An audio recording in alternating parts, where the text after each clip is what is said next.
This is Life in the UK Test 6, explained in English. And as you know that this test is required for ILR and British citizenship applications. I have already uploaded the Urdu version of this test. So if you want to have a look at that, please do so. And for English, let us start now. Just before starting the test, let us have a look at these three important things. There are 24 questions in the test, and you must answer 18 of them correct to pass the test. And the time for the test is 45 minutes. So I would like to summarize all that once again. So you have 45 minutes to do the test on computer. You have 24 questions and you have to pass. So you have to click 18 of them correct to pass the test. Okay, so let us now look at question number 1. Question number 1 is, what are two responsibilities that you will have as a British citizen or permanent resident of the UK? Now this is a very important question from chapter number 1, where you have 5 basic responsibilities, you have 5 duties, and you have 5 freedoms. So have a look at that. So these are from responsibilities section. You have two main responsibilities. You have to choose two main responsibilities here. Look at that. To look after the area in which you live and the environment, to look after yourself and your family, to look after to stay in the UK forever, which seems a very nonsense option, to promote work in your local community. Now you can't promote work in your local community, so the right options are these ones: to look after the area in which you live and the environment, and to look after yourself and your family. These are the two options, two responsibilities out of those 5 which you must have learned in your chapter 1. Next is, where is Big Ben located? Big Ben is the clock in the tower in this let me make it first for okay. So you might have seen, this is the iconic landmark, okay, Houses of Parliament. Next to the Houses of Parliament, so Buckingham Palace, Tower of London, Trafalgar Square, and the Houses of Parliament. The correct answer is Houses of Parliament. Big Ben is this clock which is on the tower. Next is, when were men and women given the right to vote at the age of 21? Well, this is a very important question, and inside this question I will explain 3 very important dates which are relevant to the right to vote and age: 1918, 1903, 1928, and 1923.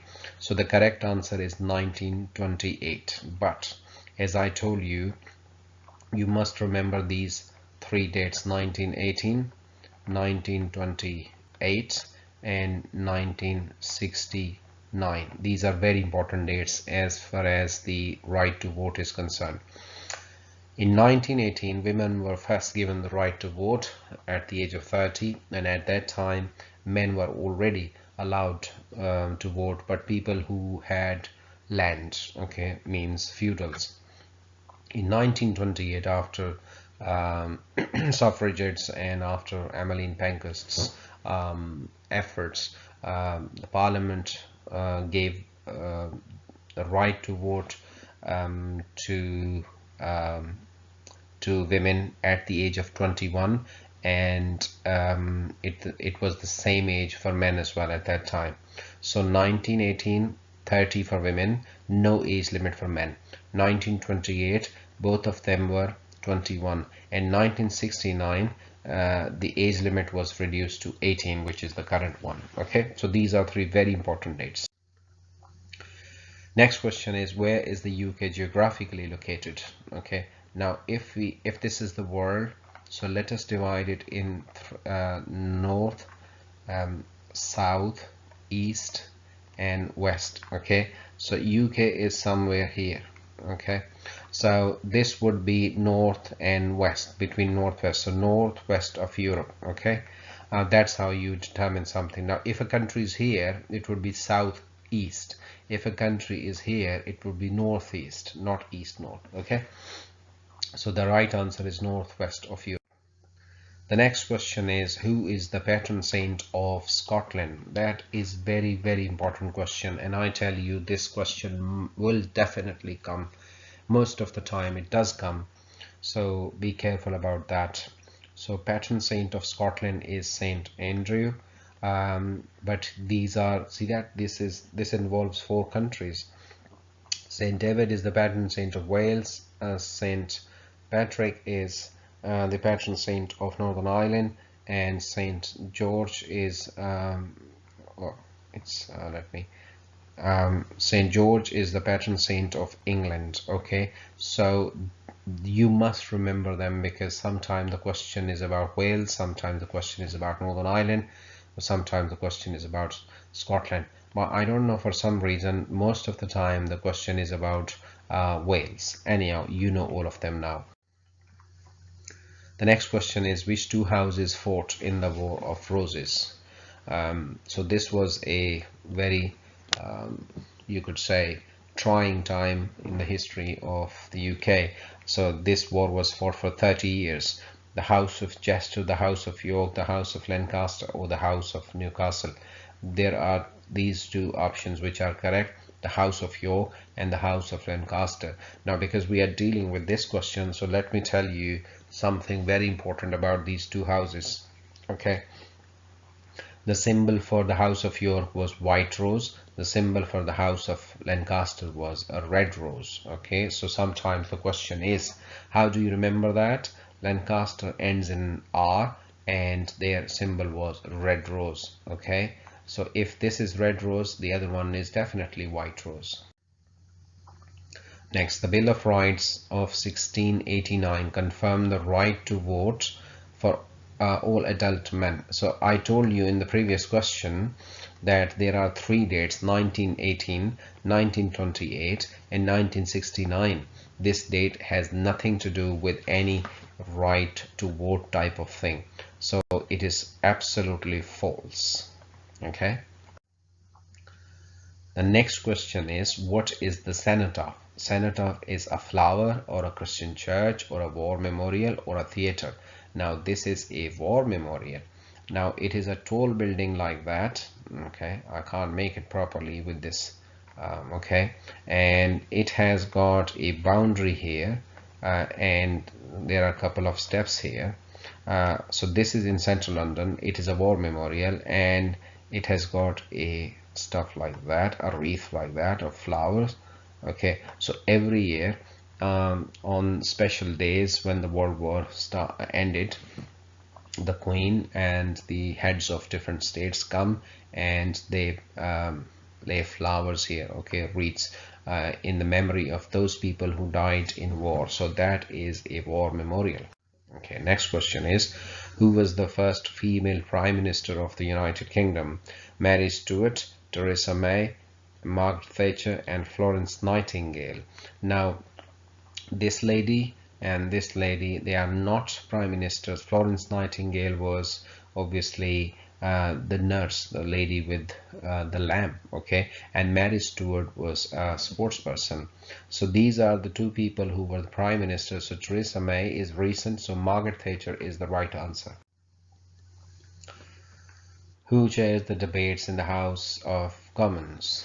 Okay, now in the House of Commons, which is known as the Parliament, inside the Parliament you might have seen these benches here. Okay, these are rough drawings. Okay, so benches on the right, benches on the left, and there is a top chair here, and there is a guy who sits here. Okay, that seems like a guy probably.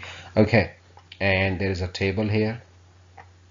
Okay, now this is the guy who's known as the Speaker. Okay, he chairs the debates at the House of Commons. Okay, means he controls the debates. Also, when the Prime Minister and the opposition parties here, or when their representatives are there, they debate on different things, and this is the person who controls them. Now, To the right of the speaker sits the Prime Minister. To the left of the speaker sits the opposition leader. So the correct answer is the speaker. Who was the captain of English football team that won the World Cup in 1966? Now that is the first time and that is the only time when the English football team won the World Cup. Although this time they were very close, but they couldn't win. Anyhow, Sir Roger Bannister, Sir Jackie Stewart, and Sir Ian Botham and Bobby Moore.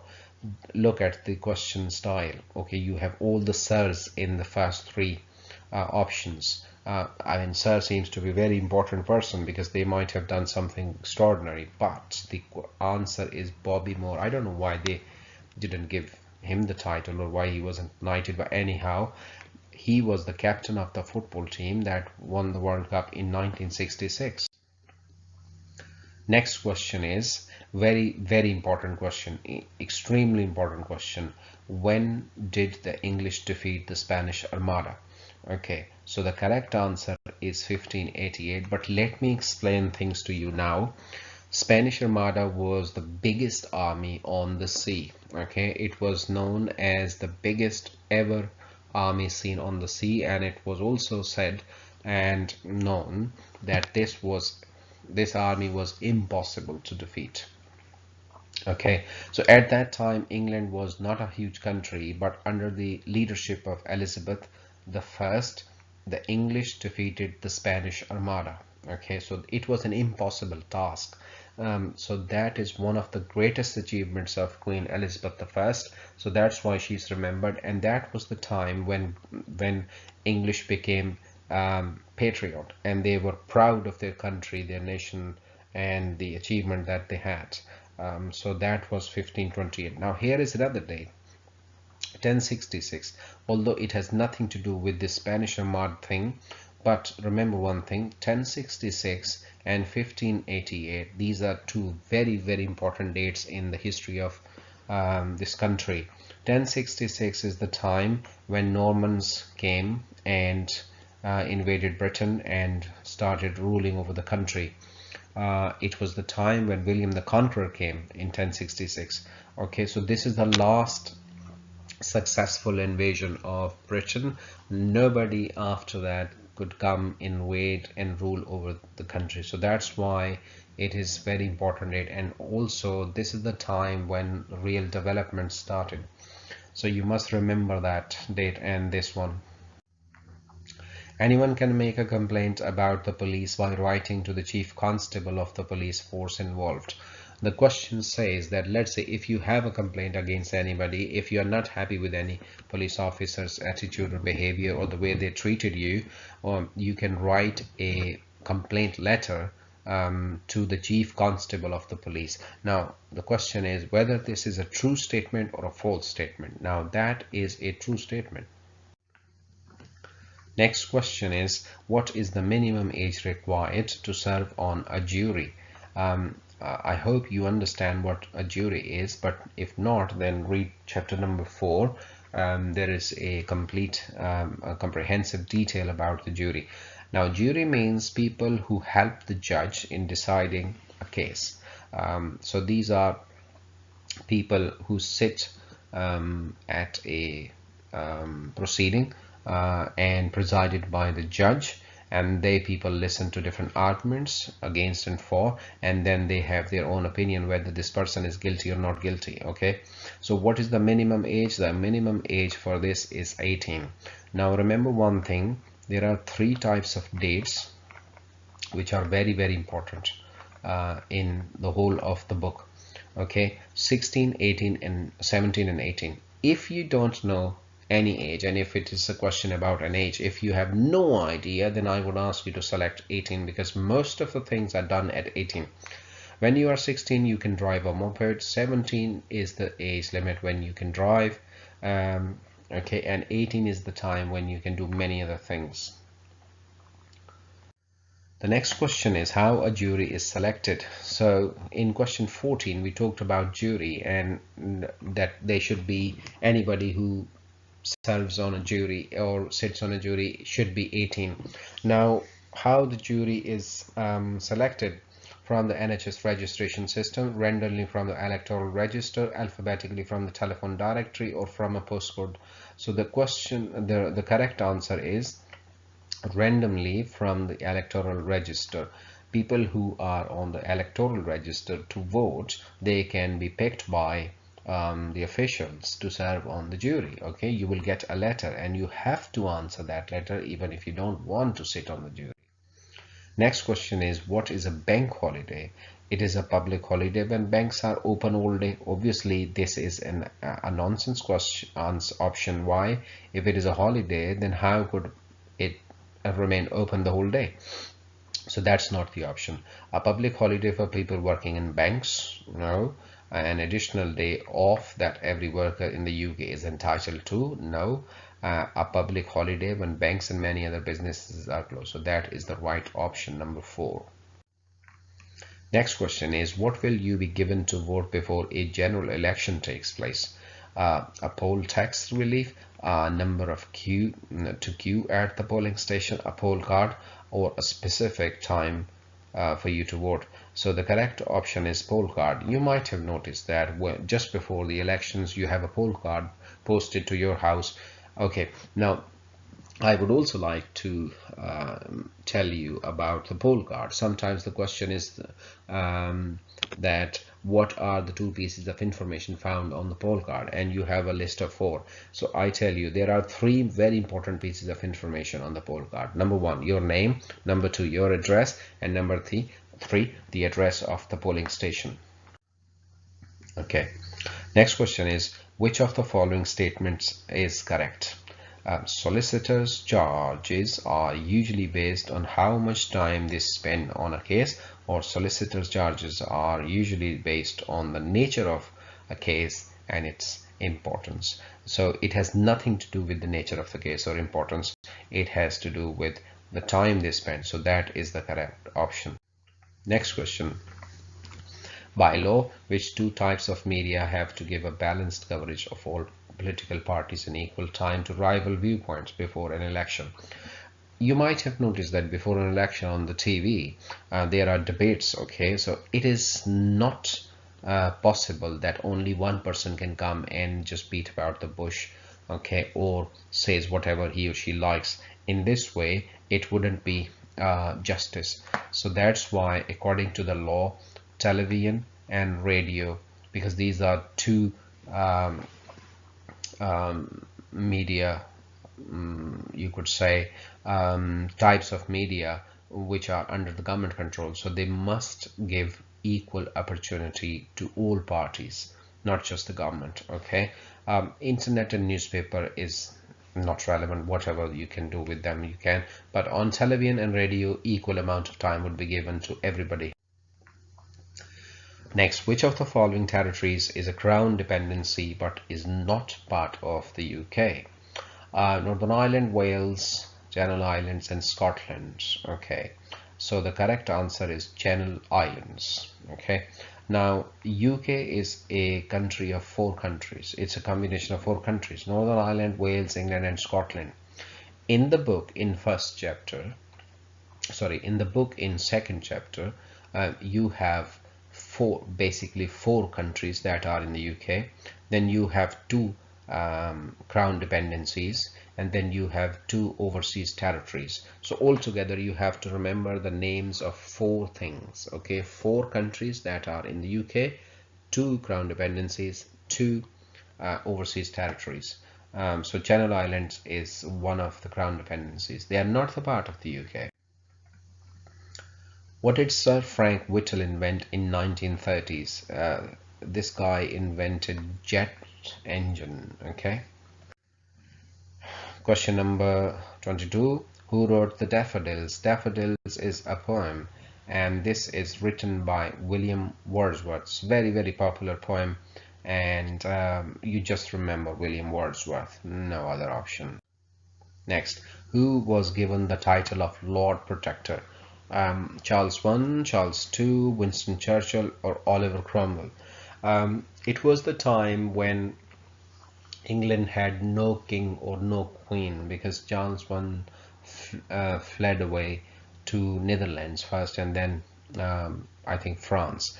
But yeah, and that time there must have been somebody to rule over the country, and that somebody was Oliver Cromwell. So he became kind of the ruler or the president or the prime minister in modern terms. But at that time he was known as the Lord Protector of England. He was in charge of the whole government. Next, what are the 40 days before Easter called? The 40 days before Easter are called Lent. Okay, it is a period when the Christian people have to fast. Okay, so this is the end of the test, and I'm sure that you must have benefited from that. If you have any questions about anything, life in the UK, or different questions or B1, you can ask me. You can drop a message in the comments box, and I'll try to answer you as soon as possible. Thank you very much. I wish you all the best. Good luck. Bye.